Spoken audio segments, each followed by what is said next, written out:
So first of all, I would like to know, you've been president of the AP for several years. I just would like you to refresh my memory about what was the history of reorientation therapy. When did you start to hear about this new development, and what can you tell me about the first reaction of the APA at that time?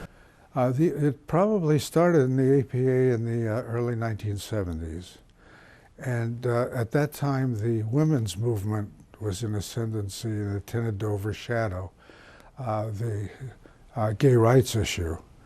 But the two seemed to meld as they went on. And you know, there was a time when I couldn't tell the difference between women's rights and gay rights because it involved the same people. The first time it came up, and I was a member of Council. This would have been 1975, because I remember that's when I made the resolution.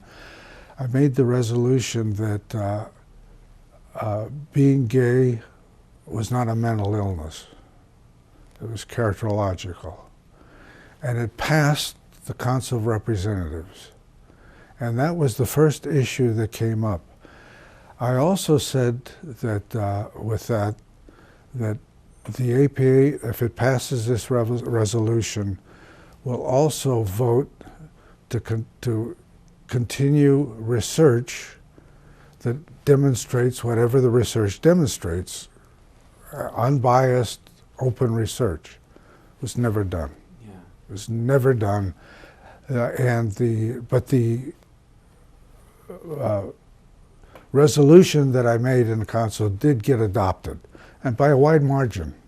In that era, the Leona-Tyler principle was paramount, that the APA would never take a position publicly that wasn't supported by scientific evidence, that it had to be scientifically demonstrated.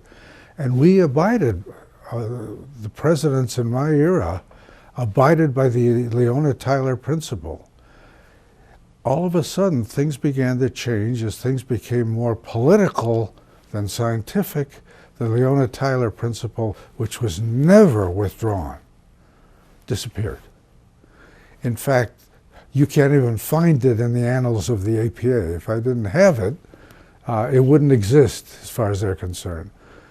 But no, I had no idea, none of us had any idea that we were talking about open dialogue, research, unbiased, and the gay rights movement in those days didn't have the kind of militancy it has now. I mean, now it's all or none. In the early years, it was more like, let's see what's happening.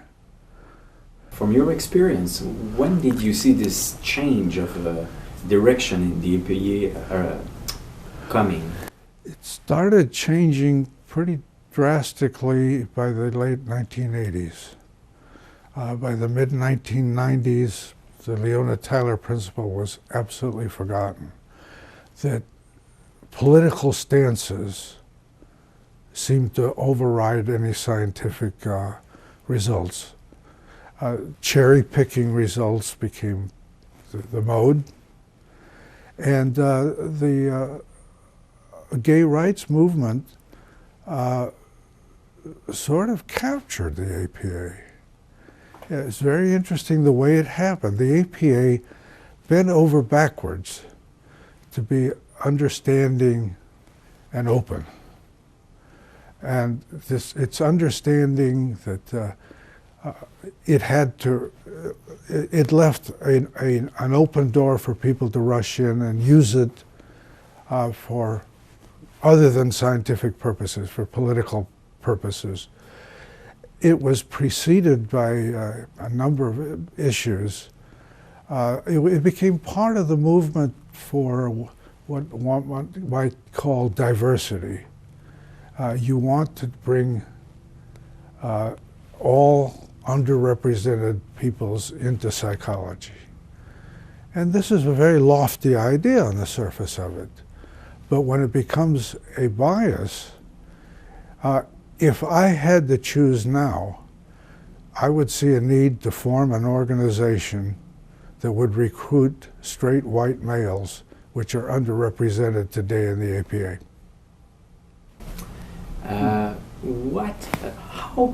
What happened step by step so that the organization changed like this within 20 years?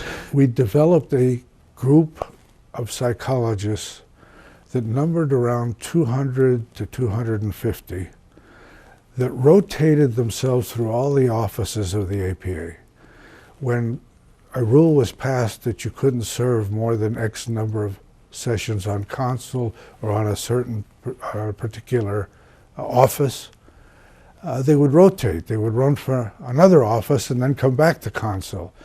So for years, about 200 to 250 people were running the APA, and they were a very select, inbred group.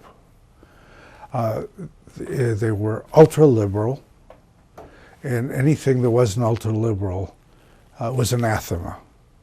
So that things like questioning some of the statements about gay and lesbian rights was not being accepted.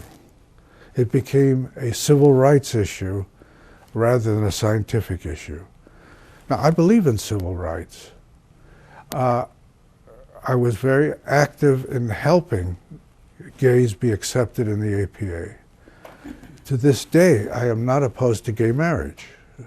I know I differ with Narth on some of these issues, but nonetheless, my position is that the person is the one who decides what they want to do with their orientation. And if somebody decides to be gay, I respect that. If somebody wants to marry a same-sex, I respect that. But I also respect the right to disagree. And that's not allowed. You only hear one side of the issue. You've been president of the APA for how many years? No, I was president-elect, then I was president-elect, and then I was president, and then I was past president, okay. And then the APA got rid of me. Well, you were president during how long? I was president 79 to 80. Okay. I was on the council of APA starting in the early 70s. I was on the board of directors. In the mid-70s, I was elected president-elect in 77. I don't know what the future is because people are dropping their membership in APA. APA is shrinking. The income that they used to get from the special assessment is dried up. So the APA is going through some real changes at this point. What the future will be, I'm not sure. But the clinicians, for example, are disappointed in that the APA has not done for it what it should have been doing with all the millions of dollars they were collecting all those years. What we need to do is have an open dialogue, no holds barred, and see where the research takes us. Right now, certain research does not get funded. The funding agencies cherry pick what they fund. If we have an open dialogue, we'll be much closer in the next 5 years to a resolution to all of this. But right now, we're in turmoil. If anything, the two sides have stiffened their positions.